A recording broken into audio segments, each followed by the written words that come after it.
মারিয়া আমার হাতের মানে হাতে এখানে মারছে মারিয়া, এরপরে আমার খাবার উপর টানিয়ে নিয়ে সিরিয়া ছুটাইয়া এরপরে। বিশ্ব নারী দিবস উদযাপনের মাত্র 4 দিনের মাথায় নারীর উপর অত্যাচারের এক নিন্দনীয় ঘটনা ঘটল কাছাড়ের কাছেগড়ার বিহানা বাজারে। অভিযোগ, মঙ্গলবার সকাল 8টা নাগাদ বিহানা দ্বিতীয় খণ্ডের বাসিন্দা প্রয়াত সাংবাদিক মণিশঙ্কর পুরকায়স্থের স্ত্রী তথা অঙ্গনবাড়ি কর্মী রবি পুরকায়স্থের উপর নৃশংস হামলা চালানো হয়। রবি পুরকায়স্থের অভিযোগ, স্বামী প্রয়াত মণিশঙ্কর পুরকায়স্থের মৃত্যুর পর থেকে পাশের বাড়ির দিলীপ দেব একাধিকবার তাকে প্রতিকূল প্রস্তাব দিয়েছিলেন। শুধু তাই নয়, তার জমি ও সম্পত্তির উপরও লোলুপ দৃষ্টি ছিল অভিযুক্তদের। রবি পুরকায়স্থ জানান, এই সংক্রান্ত বেশ কিছু কল রেকর্ডিংও তার কাছে সংরক্ষিত রয়েছে, কিন্তু সেই সমস্ত কুপ্রস্তাব তিনি বারবার প্রত্যাখ্যান করেন। আর তারই জের ধরে এদিন সকালে দিলীপ দেব, রঞ্জিত দেব এবং বিজয় ভূষণ দেব জমি সংক্রান্ত বিষয়কে কেন্দ্র করে তার উপর অতর্কিতে হামলা চালায়। অভিযোগ, প্রথমে তাকে শ্লীলতাহানির চেষ্টা করা হয়, এরপর লাঠি নিয়ে নির্মমভাবে মারধর করা হয়, এমনকি প্রাণনাশের হুমকিও দেওয়া হয়। এই সময় রবি পুরকায়স্থ ও তার ছোট ছেলে মেয়ে চিৎকার শুরু করলে পরিস্থিতি বেগতিক দেখে অভিযুক্তরা পালিয়ে যায়। এই ঘটনার পরিপ্রেক্ষিতে এদিন দুপুরে বিহারা পুলিশ ফাঁড়িতে দিলীপ দেব, রঞ্জিত দেব এবং বিজয় ভূষণ দেবের বিরুদ্ধে লিখিত অভিযোগ দায়ের করেন রবি পুরকায়স্থ। এরই সঙ্গে তিনি কাছাড়ের জেলা শাসক এবং সাংবাদিক মহলের নিকট উপযুক্ত ন্যায় বিচারের জন্য করজোড়ে আবেদন জানান। পুলিশ অভিযোগের ভিত্তিতে তদন্ত শুরু করেছে। নারী সুরক্ষার দাবিতে যখন একের পর এক সচেতনতা প্রচার চলছে, তখন সমাজের বুকে এমন ন্যাক্কারজনক ঘটনা রীতিমতো প্রশ্ন তুলছে প্রশাসনের ভূমিকা ও আইনের কার্যকারিতার উপর। এখন দেখার বিষয় অভিযুক্তদের বিরুদ্ধে প্রশাসন কি পদক্ষেপ গ্রহণ করে। এদিকে উক্ত ঘটনার তীব্র নিন্দা জানায় কাটিগড়া ওয়ার্কিং জার্নালিস্ট গিল্ড। এছাড়াও ঘটনার সঠিক তদন্ত করে উপযুক্ত ব্যবস্থা গ্রহণের জন্য প্রশাসনের উচ্চপদস্থ আধিকারিকদের প্রতি দাবি জানায় গিল্ড। ব্যুরো রিপোর্ট, আজকের বরাক।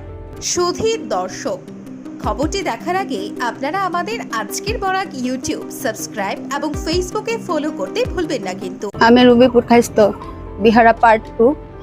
আর আমি মণিশঙ্কর পুরকায়স্থ যে তার মিসেস। আজকে মণিশঙ্কর পুরকায়স্থ মারা গেছেন 3 বছর হয়েছে।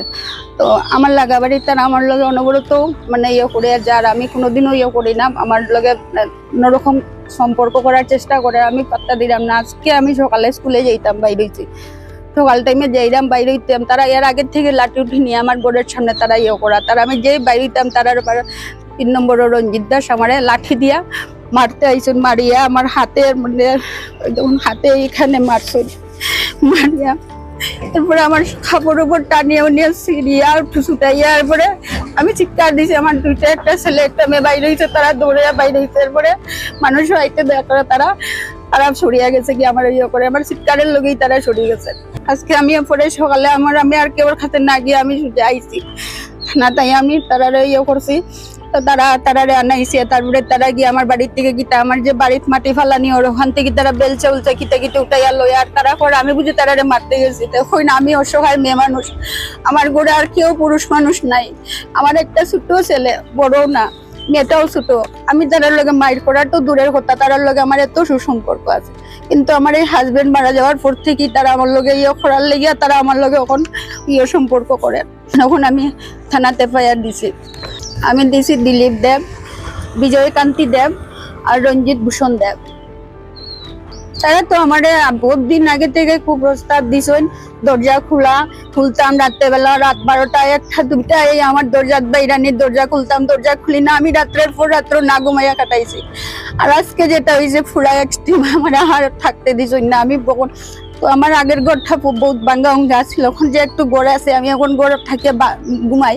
কিন্তু গড়ে রাত্রেবেলা ঢিল মারইন, এরপরে গুলাইল দিয়া দেয় বানর মারা, আমার ঘরের সপ্তাহ ভাঙতে যায়। আমি অশান্তি পাইতাম, তারার কথায় আমি রাজি হয়ে যেতাম, তারার প্রস্তাবে আমি রাজি হইলাম না দেখতে আজকে আমার লগে এই সমস্ত চলে।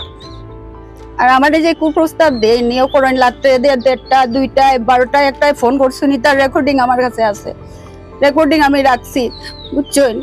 আর এটার লেগে আমি সুবিচার চাইলাম। দেখুন আমার পিছনে নাই, তারার জনবল আছে, টাকার জোর আছে, সব দিক থেকে আছে, তারার দিকে মানুষ করে। কিন্তু আমার যদি আমি বিচারটা না পাইতে কিন্তু খুব কষ্ট পাইমু। আমি কাছে করলাম আমার সুবিচার দেওয়ার লেগে।